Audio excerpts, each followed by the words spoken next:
Lisa Pagotto, and today I'm digging deeper into 5 things you need to know when trekking with Crooked Compass through the Svaneti region of Georgia.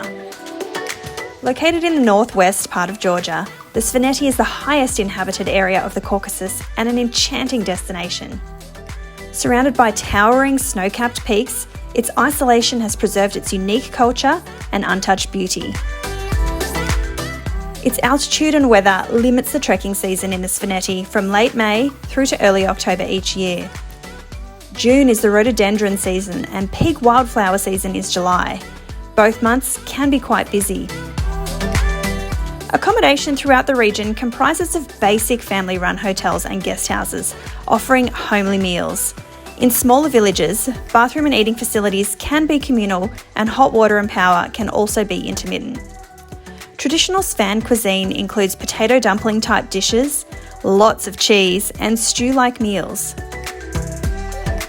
Family-owned watchtowers punctuate the Svaneti villages and were once used as defence. We can help facilitate access to these and you'll be blown away by the incredible views of the surrounding countryside.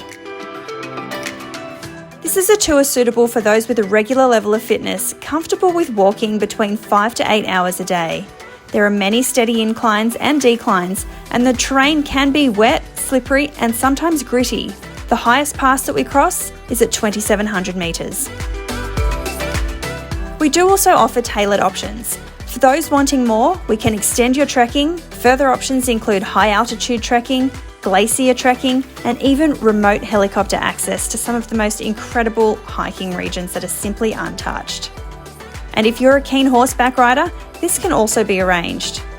For further information on our Discover Georgia small group tour or to discuss private touring throughout Georgia to best meet your needs, please contact our team and make this experience yours.